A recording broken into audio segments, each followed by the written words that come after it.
Nagorno-Karabakh went through turbulent times in the September of 2020.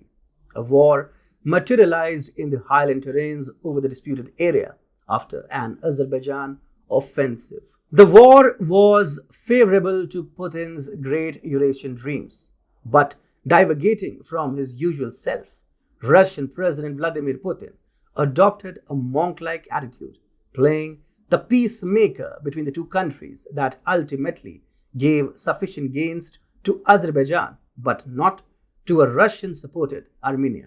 But emerging reports reveal the purpose behind the noble role enacted by Russia in Nagorno-Karabakh, and it is not going to be a good news for Turkey. Hi and welcome to TFI Global, the foreign affairs and geopolitical analysis arm of the TFI Media Group. I am your host Atul Mishra, and if you haven't subscribed to the TFI Global channel yet, hit the subscribe button and press the bell icon to receive all the latest updates. Let's begin. Azerbaijan emerging victorious in the fight with Armenia over the contested Nagorno-Karabakh had more to do with Turkey than Russia. Ankara changed the nature of the war by actively supplying its close ally with Bayraktar drones, the most celebrated and debated military equipment in recent times. Even the New York Times got compelled enough to do a screed on the Turkish find by labeling it as the drone that changed the nature of warfare. In Nagorno-Karabakh, Bayraktar ripped through hundreds of Armenia's Russian-supplied armored vehicles, beckoning serious signs of emerging as a new competitor against Russian air supremacy. Meanwhile, Russia isolated itself away from the war in Nagorno-Karabakh, giving Azerbaijan the needed space to cruise past the Armenian hurdles to wrest control over the prized Nagorno-Karabakh region. Stories started appearing in dozens, with Turkey's Bayraktar getting lionized in all its grandeur for its decisive role in the war. Turkey towed a pro-Ukraine line in the initial stages of the Eastern European War. Ankara did not shy away from gifting its famed Bayraktar drones to Kiev. Defying all odds from critics, Bayraktar emerged at its lethal best in Ukraine's fight against Russia. Even while Russia claimed to shoot down more than 30 Bayraktar drones, it is no secret that Russia hated the Bayraktar drones like Putin hates Zelensky. Turkey took pride in this, as they seemed to counter the best in business. And indeed, it was reflected in the booming defense deals that Ankara signed with many countries simply for having Bayraktar drones in its kitty. But the latest news emerging from Moscow is an outright slap in the face of Turkey.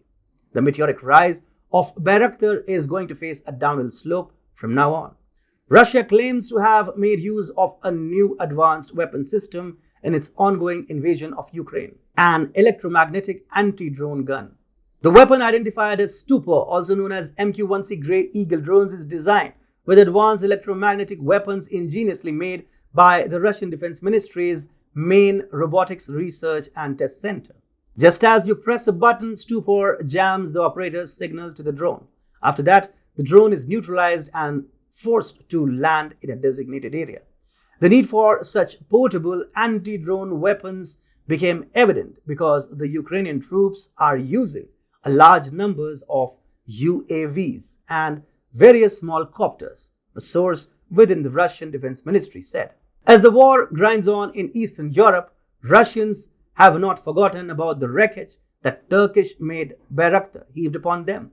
Repeated strikes that penetrated the Russian defense in the Snake Islands had Bayraktar written all over it. So it was timely and acute from Moscow's side to bring an antidote to counter the famed Turkish invention. Generally, the MQ-1C is a much larger aircraft with a max takeoff weight around 3 times that of the Bayraktar TB2, with commensurate advantages in payload, capacity, range and endurance, said drone expert Dan Gettinger with the Vertical Flight Society. Even while the new anti-drone is cloaked in ambiguity, the emerging news from the Russian Defense Ministry will be another beating for Ukraine and will take away the interim status of Turkey's Bayraktar as the best among the best. After all, Putin's stature of being a close observer of things stands vindicated. While the world bemused over Putin's stance in the Nagorno-Karabakh war, the Kremlin Supremo was busy putting his mind finding a Russian alternative to take Turkish Bayraktar to the cleaners.